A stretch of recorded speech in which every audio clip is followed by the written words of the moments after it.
എന്റർടൈൻമെന്റ്സിന്റെ ബാനറിൽ ഷെരീഫ് മുഹമ്മദ് നിർമ്മിച്ച് ഹനീഫ് അദേനി എഴുതി സംവിധാനം ചെയ്ത Marco spectacular action packed movie. വയലൻസിന്റെ കാര്യത്തിൽ കുറച്ച് പ്രശ്നം എനിക്ക് ഫീൽ ചെയ്തു. അതായത് വയലൻസ് പോരാന്നുള്ള ഒരു തോന്നല്. ഇനിയും കുറച്ചും കൂടി കാണിച്ചിരുന്നെങ്കിൽ നന്നായിരുന്നു, ഇനിയും കുറച്ചും കൂടി കാണിച്ചിരുന്നെങ്കിൽ നമുക്കൊരു ഓർഗാസം കിട്ടണ്ടേ വയലൻസ് ഒക്കെ കണ്ടിട്ട്.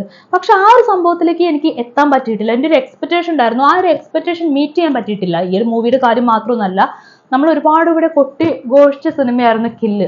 ഇന്ത്യയിലെ തന്നെ ഏറ്റവും വലിയ മാസീവ് മൂവി എന്നൊക്കെ പറഞ്ഞ് കാണിച്ച കില്ലിനകത്താണെങ്കിൽ പോലും എനിക്ക് ആ ഒരു വയലൻസ് കണ്ടിട്ട് അങ്ങ് കംപ്ലീറ്റ് ആയിട്ട് ഒരു ഓക്കെ ഫീൽ ഒന്നും എനിക്ക് കിട്ടുന്നില്ല. വയലൻസ് കാണുന്നു എന്നല്ലാണ്ട് നമുക്ക് ആ കണ്ടിട്ട് നമുക്കിങ്ങനെ ഒരു രോമാഞ്ചം വരുന്നൊരു അവസ്ഥ വേണം, അല്ലെങ്കിൽ വയലൻസ് കണ്ടിട്ട് നമുക്കിങ്ങനെ തലയ്ക്ക് മത്ത് പിടിക്കുന്ന അവസ്ഥ വരണം. ആ സംഭവങ്ങളൊന്നും കിൽ മൂവിക്കകത്താണെങ്കിലും ആനിമലിനകത്താണെങ്കിലും ഈവൻ നമ്മുടെ മാർക്കോ സിനിമയ്ക്കകത്താണെങ്കിലും എനിക്ക് കിട്ടിയിട്ടില്ല. പക്ഷെ കമ്പാരിറ്റീവ്ലി നോക്കുകയാണെങ്കിൽ കില്ലിനെക്കാളും ആനിമലിനെക്കാളും കുറച്ചും കൂടി എനിക്ക് ഓക്കെ ആയിട്ട് ഫീൽ ചെയ്തിട്ടുള്ള മാർക്കോ ആണ്.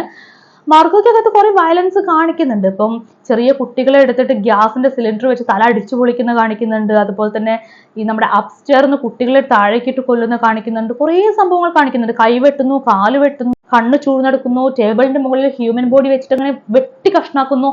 ഇതൊക്കെ കാണിക്കുന്നുണ്ടെങ്കിലും ഇതല്ല ഞാൻ എക്സ്പെക്ട് ചെയ്യുന്നത്. കുറച്ചും കൂടി വയലൻസ് ഒക്കെ കാണിച്ചിട്ട് നമുക്കിങ്ങനെ ഒരു വാവ് ഫീൽ കിട്ടണം. ആ ഒരു സാധനം എനിക്ക് പേഴ്സണലി കിട്ടിയിട്ടില്ല. ഇതിനകത്ത് ഹൃദയം പറിച്ചെടുക്കുന്ന ഒരു സംഭവമുണ്ട്. അഭിമന്യു തിലകൻ, നമ്മുടെ തിലകന്റെ പേരക്കുട്ടി ഷമി തിലകന്റെ മകനായിട്ടുള്ള അഭിമന്യു തിലകൻ ഇതിനകത്തൊരു കഥാപാത്രം ചെയ്തിട്ടുണ്ട്. നെഗറ്റീവ് ക്യാരക്ടറാണ്.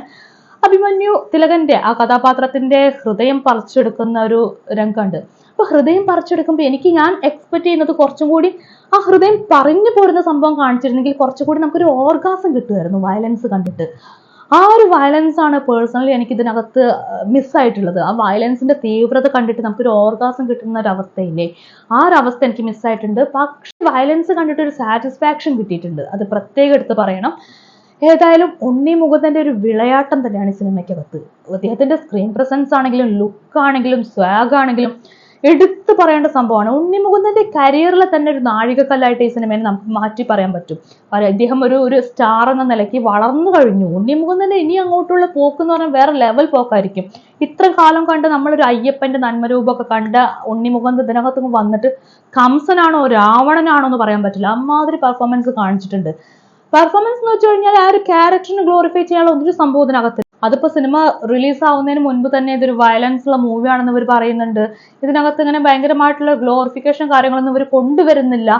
സോ ഇതിനകത്ത് ഗ്ലോറിഫൈ ചെയ്യേണ്ട ഒരു കാര്യമില്ല. ഈ നായകൻ ഇങ്ങനെയാണ്, ഇയാളുടെ ക്യാരക്ടർ ഇങ്ങനെയാണ്, ഇയാളുടെ സ്വഭാവം എങ്ങനെയാണ്, ഇതിനകത്ത് വയലൻസ് കാണിക്കുന്നത്. അപ്പൊ നമ്മൾ നമ്മുടെ കുറെ ലോജിക്ക്, നമ്മുടെ കുറെ ചിന്തകളൊക്കെ മാറ്റി വെച്ചിട്ട് നമ്മളിതൊരു സിനിമയായിട്ട് കണ്ടാൽ മതി. അതിനപ്പുറത്തേക്ക് എന്തുകൊണ്ട് ഈ ക്യാരക്ടർ ഇങ്ങനെയായി, ഈ ക്യാരക്ടർ കുട്ടികളെ നാശമാക്കും, നമ്മുടെ തലമുറയെ നശിപ്പിക്കും, അത്തരം ചോദ്യങ്ങൾക്കും അത്തരം കാര്യങ്ങൾക്കൊന്നും യാതൊരു പ്രസക്തിയില്ല.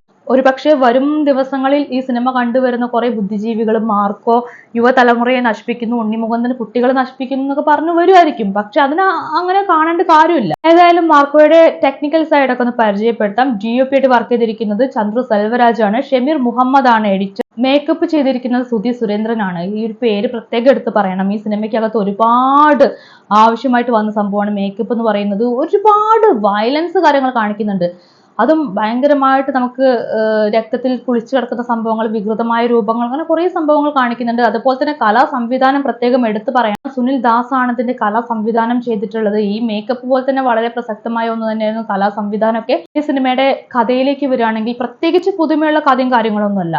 നമ്മളിവിടെ മലയാള സിനിമയിൽ കുറേ കണ്ട്, പ്രത്യേകിച്ച് മമ്മൂക്കയുടെ സിനിമകളിലൊക്കെ സ്ഥിരമായിട്ട് കാണാൻ പറ്റുന്ന ഒരു സംഭവമാണ് വളർത്തു മകന് ആ ഒരു കുടുംബത്തോടുള്ളൊരു സ്നേഹം, വളർത്തിയ അച്ഛനോടും അമ്മയോടൊക്കെ ഉള്ളൊരു കടപ്പാട്, ഭയങ്കര അമിതമായിട്ടുള്ളൊരു സ്നേഹം ഉണ്ടായിരിക്കും. രാപ്പകലിലാണെങ്കിലും രാജമാണിക്യത്തിലൊക്കെ ഈ സംഭവം മമ്മൂക്ക മുൻപേ ചെയ്തു വെച്ചതാണ്. അതിൻ്റെ ഒരു വേറെ വേർഷനാണ്, അതിൻ്റെ ഒരു കൂടിയ വേഷം. ഇപ്പം ആ ഒരു കുടുംബത്തോടുള്ള കൂറും സ്നേഹമൊക്കെ കാണിക്കുന്നതിന്റെ കൂടിയ വേഷനാണ് മാർക്കോ എന്ന് പറയുന്നത്. ഒരു വളർത്തു മകനാണ്. അയാളെ വളർത്തിയ കുടുംബത്തോട് ഭയങ്കരമായ സ്നേഹമുണ്ട്, ഭയങ്കരമായിട്ടുള്ള കടപ്പാടുണ്ട്. അതിന്റെ ഒരു എക്സ്ട്രീമിറ്റി എന്ന് പറയുന്ന സംഭവത്തിൽ നിൽക്കുന്ന മാർക്കോ, ആ കുടുംബത്തിൽ ആർക്കെങ്കിലും എന്തെങ്കിലും സംഭവിച്ചാൽ മാർക്കോ ചോദ്യം ചെയ്യും. മാർക്കോ ഉണ്ട് അവരെ സംരക്ഷിക്കാനായിട്ട് എപ്പോഴും. അപ്പൊ ഒരു ഘട്ടത്തിൽ മാർക്കോയ്ക്ക് ആ കുടുംബത്തിലെ വലിയ വലിയ പ്രശ്നങ്ങൾ ഏറ്റെടുക്കേണ്ടി വരുന്നു, കുറെ പകരം ചോദിക്കേണ്ടി വരുന്നു, പക വീട്ടേണ്ടി വരുന്നു. അതിന്റെ പുറത്ത് സംഭവിക്കുന്ന നമ്മൾ ഒരുപാട് സിനിമകളിൽ കണ്ട കുടുംബത്തിലെ പ്രശ്നങ്ങളും ബിസിനസ്സിലെ ചതികളും കാര്യങ്ങളും അതിൽ നിന്ന് ഇങ്ങനെ ഉടലെടുത്ത് വരുന്ന കൂടുതൽ സംഘർഷങ്ങളും കാര്യങ്ങളൊക്കെ തന്നെയാണ് സിനിമയിലും പറയുന്നത്. അത്തരത്തിൽ കഥ പറഞ്ഞു പോകുന്ന ഒരുപാട് സിനിമകളെ ഓർമ്മിപ്പിക്കുന്ന രീതിയിലുള്ള ഒരു മാസ് ആക്ഷൻ മൂവി തന്നെയാണ് മാർക്ക്. അതിനകത്തേക്ക് സംവിധായകൻ, സാധാ ഒരു മാസ് ആക്ഷൻ മൂവിക്ക് അകത്തേക്ക് സംവിധായകൻ ആഡ് ചെയ്യുന്ന സാധനങ്ങളാണ് വയലൻസ്. ഇപ്പൊ പല സിനിമകളിലും നമ്മൾ ഭയങ്കരമായി മാസ്ക് ചെയ്ത് കാണിക്കുന്ന വയലൻസ് ഉണ്ട്, പല സിനിമകളിലും നമ്മൾ വളരെ ഇൻഡയറക്റ്റ് ആയിട്ട് കാണിക്കുന്ന കുറെ വയലൻസ് ഉണ്ട്.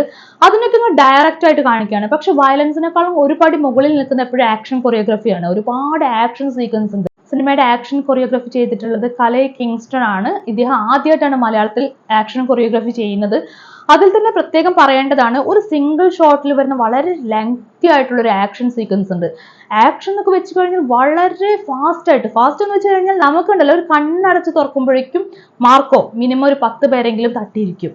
അതും ഭയങ്കര സ്മൂത്തി ആയിട്ട് പോകുന്ന സാധനമാണ്. ഭയങ്കര പെർഫെക്റ്റ് ആയിട്ട് ഭയങ്കര സ്റ്റൈലിഷ് ആയിട്ടാണ് മാർക്കോയുടെ ആ ഒരു ആക്ഷൻ സീക്വൻസ് ഒക്കെ വരുന്നത്. ഈ സിംഗിൾ ഷോട്ടിന്റെ കാര്യമാണെങ്കിൽ പോലും അത് ഭയങ്കര ബ്രില്യന്റ് ആയിട്ട്, അതും 1ഉം 2ഉം പേരെന്നല്ല, ഒരു 10-50 പേരെങ്കിലും മാർക്ക് അടിച്ചു വീഴ്ത്തുന്ന സാധനമൊക്കെ ഉണ്ട്. ആ ഒരു സിംഗിൾ ഷോട്ട് സംഭവമൊക്കെ കലൈ കിങ്സ്റ്റന്റെ കയ്യിൽ ഭയങ്കര സേഫ് ആയിരുന്നു.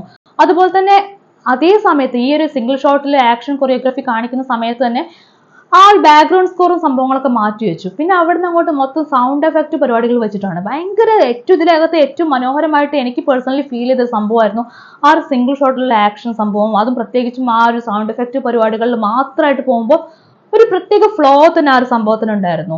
പിന്നെ സിനിമയിൽ തന്നെ ഒരുപാട് ആക്ഷൻ സീക്വൻസ് വരുന്നുണ്ട്. പല ആക്ഷൻ സീക്വൻസ് ഒക്കെ എന്ന് വെച്ചാൽ ലെങ്തി ആയിട്ട് പോകുന്ന സംഭവങ്ങളാണ്.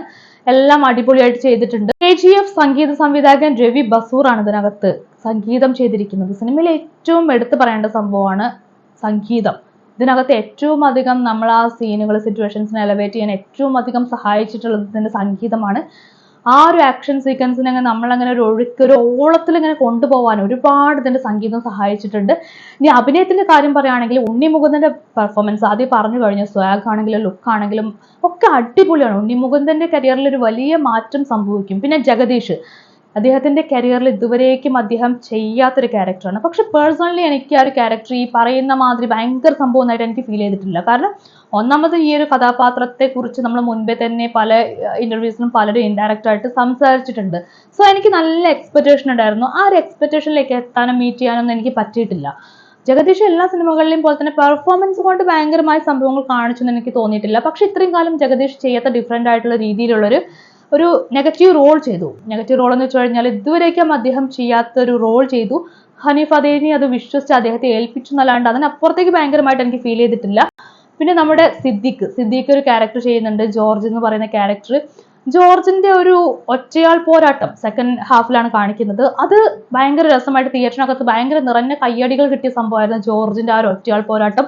അതുപോലെ ജഗദീഷിനാണെങ്കിൽ പോലും തിയേറ്ററിനകത്ത് ഭയങ്കരമായിട്ടുള്ള കയ്യടി കിട്ടിയിട്ടുണ്ടായിരുന്നു. പിന്നെ തിലകന്റെ കൊച്ചുമോനും ഷമ്മി തിലകന്റെ മകനുമായിട്ടുള്ള അഭിമന്യു തിലകൻ ഭയങ്കര രസമായിട്ടുള്ള പെർഫോമൻസ് ആയിരുന്നു. നെഗറ്റീവ് റോളാണ്. ഭയങ്കര പെർഫോമൻസ് ലെവലിൽ എനിക്ക് ഭയങ്കര ഓക്കെ ആയിട്ട് തോന്നിയൊരു ക്യാരക്ടറായിരുന്നു അഭിമന്യു തിലകന്റെ ക്യാരക്ടർ. പിന്നെ ടർബോ ഫിം കബീർ ദുഹാൻ സിംഗ് നെഗറ്റീവ് റോളാണ് ചെയ്തിട്ടുള്ളത്.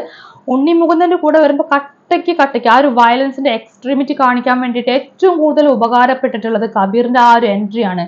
ഭയങ്കര ആ ഒരു എക്സ്ട്രീമിറ്റിയിലേക്ക് കൊണ്ടുവരാൻ, വയലൻസ് ആണെങ്കിലും അല്ലെങ്കിൽ നമ്മുടെ സിറ്റുവേഷൻസ് ഒക്കെ ആണെങ്കിലും കൊണ്ടുവരാൻ കബീറിന്റെ പെർഫോമൻസിന് സാധിച്ചിട്ടുണ്ട്. അതുപോലെ തന്നെ ഇദ്ദേഹത്തിന്റെ ക്യാരക്ടറിനും കഴിഞ്ഞിട്ടുണ്ട്. പിന്നെ ആൻസൺ പോളിന്റെ ക്യാരക്ടർ ആണെങ്കിലും നല്ല രസമായിട്ട് ആൻസൺ പോൾ ചെയ്തിട്ടുണ്ട്. പിന്നെ ഇതിനകത്ത് ഒരുപാട് ജൂനിയർ ആർട്ടിസ്റ്റുകൾ വരുന്നുണ്ട്. ഒരുപാടെന്ന് വെച്ച് കഴിഞ്ഞാൽ ഒരുപാട് വരുന്നുണ്ട്. പിന്നെ ഇതിനകത്ത് ഒരുപാട് സ്ത്രീ കഥാപാത്രങ്ങൾ വരുന്നുണ്ട്. പക്ഷെ അവരുടെ പേരൊന്നും എനിക്ക് അറിയില്ല, അത്ര ഫെമിലിയർ ആയിട്ടുള്ള ഫേസ് ഒന്നുമല്ല. പക്ഷെ all characters did there best. പിന്നെ സിനിമ മൊത്തത്തിൽ നോക്കുകയാണെങ്കിൽ മലയാളത്തിൽ ഇതുവരെ ഇറങ്ങിയ സിനിമകളുടെ കൂട്ടത്തിൽ ഏറ്റവും മാസീവ് വയലൻസ് കാണിച്ച സിനിമയാണ് മാർക്കോ. പക്ഷേ പേഴ്സണലി എനിക്ക് ആ വയലൻസ് അത്രയ്ക്ക് അങ്ങ് ഓക്കെ ആയില്ല. അതായത് ആ ഒരു വയലൻസിന് അപ്പുറത്തേക്കുള്ള വയലൻസ് ഞാൻ എക്സ്പെക്ട് ചെയ്തിരുന്നു. അതുകൊണ്ട് ആ ഒരു എക്സ്പെക്ടേഷൻ മീറ്റ് ചെയ്യാൻ പറ്റിയിട്ടില്ല. ഒരു പക്ഷേ ഈ പറഞ്ഞ പോലെ നമ്മൾ ഒരുപാട് സെൻസർ കട്ട് ചെയ്തിട്ടുള്ള ആ ഭാഗങ്ങളൊക്കെ വന്നിരുന്നുവെങ്കിൽ ഇതിനേക്കാൾ കൂടുതലായിട്ടുള്ള എന്തെങ്കിലുമൊക്കെ നമുക്ക് കിട്ടുമായിരുന്നു. അപ്പം സെൻസർ ഇത്തരം സിനിമകളിൽ കട്ട് ചെയ്യേണ്ട, എത്രയൊക്കെ കാണിച്ചെങ്കിൽ അതൊന്നും കട്ട് ചെയ്യേണ്ട കാര്യമുണ്ടെന്ന് എനിക്ക് തോന്നുന്നില്ല. ഏതായാലും ഇതൊരു തിയേറ്റർ മൂവിയാണ്. തിയേറ്ററിൽ തന്നെ പോയി കാണേണ്ട, തിയേറ്റർ വാച്ചബിൾ ആയിട്ടുള്ള ഒരു മൂവി തന്നെയാണ്.